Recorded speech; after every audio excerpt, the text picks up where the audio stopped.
আছে নাকি? নোরালঙ্গা আছে আমার বাপের দাদা বাড়ি, নানা বাড়ি, আর দরিদালুক আছে আমার বাড়ি বাড়ি।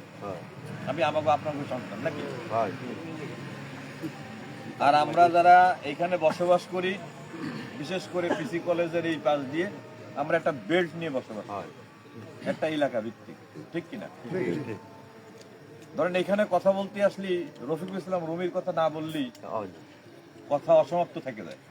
হ্যাঁ, কথা কি বুঝতে পারছেন? যে অত বড় সিংহ পুরুষ আর এই অঞ্চলে আসবে কিনা সন্দেহ আছে। আমাদের সৌভাগ্য হয়েছিল তার সাথে দুটো একটা মিটিং এ দুটো একটা ইলেকশন করার কিছু অভিজ্ঞতা তার কাছে আমরা অর্জন করেছি। তো রুমি ভাই যা বলতো সেটা করতো নাকি?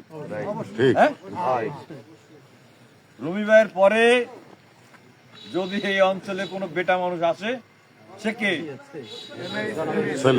সে হচ্ছে এমএস সেলিম ভাই। সেলিম ভাই সম্পর্কে বলার কিছু, কারণ উনি যা করার করে দেয় সেটা বলবো কেন? আজকে এমএস সেলিম সম্পর্কে এমন এমন কিছু মানুষ বিভ্রান্তিকর এমন এমন কথা বলতেছে যেটা তার বাপ দাদার মুখেও মানায় না। সে তো দূরের কথা, হ্যাঁ, সে তো অনেক দূরের কথা, তার বাপ দাদার মুখেও সেলিম সাহেব সম্পর্কে এই সমস্ত কথা মানায় না।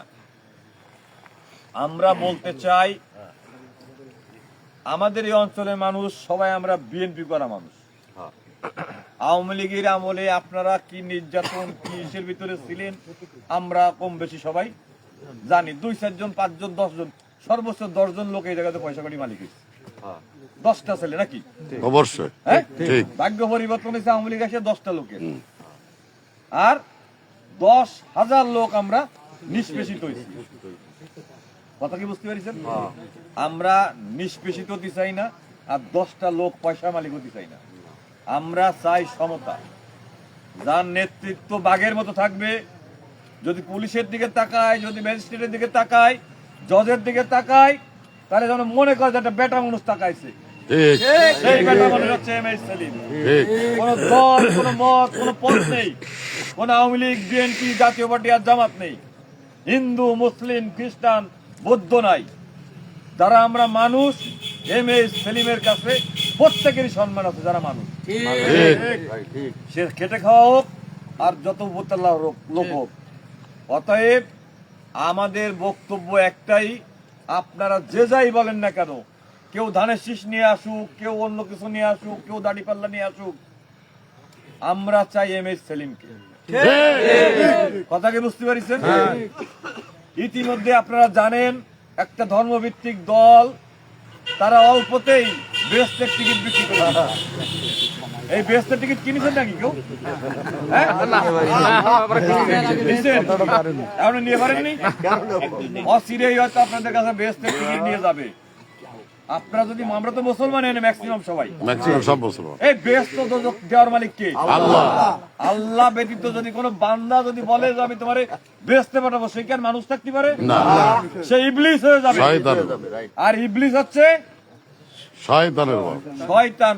শয়তানের বংশধরের হাত থেকে এই বাগেরহাট বাসীকে রক্ষা করতে হলে জননেতা জনাব এমএস সেলিমের হাতকে শক্তিশালী করে আগামী 12ই ফেব্রুয়ারি নির্বাচনে আমরা বিপুল ভোটের ব্যবধানে বিজয়ী করে সংসদে দিয়ে তারেক রহমানের হাতকে শক্তিশালী করে বাগেরহাট 1, বাগেরহাট 2, বাগেরহাট 3, এই 3টি আসনে ইনশাআল্লাহ এমএস সেলিম জনাব তারেক রহমানকে উপহার দেবে এই বাগেরহাটবাসীর সমর্থন নিয়ে।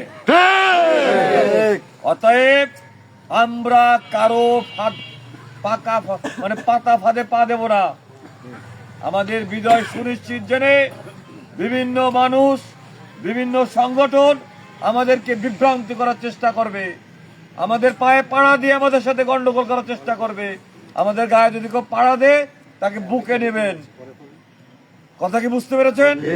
কোন অবস্থায় কোন ফাঁদে আমরা পা দিব না, যেহেতু বিজয় আমাদের সুনিশ্চিত। আমাদের এখন একটি কাজ, অল্প সময়ের ভিতরেই আমরা এলাকা ভিত্তিক দল গঠন করে জনতা জনাব এমএস সেলিমের পক্ষে আমরা সাধারণ মানুষকে যে এমএস সেলিমের কর্মকাণ্ড উপস্থাপন করে তার পক্ষে আমরা ভোট চেয়ে আনবো ইনশাআল্লাহ। 12ই ফেব্রুয়ারি বিজয়ের মালা গলায় দিয়ে জাতীয় সংসদে জনাব এম.এ. সেলিম আপনাদের আশীর্বাদ, আপনাদের দোয়া নিয়ে যাবে, এই আশাবাদ ব্যক্ত করে আমি আমার সংক্ষিপ্ত বক্তব্য শেষ করছি।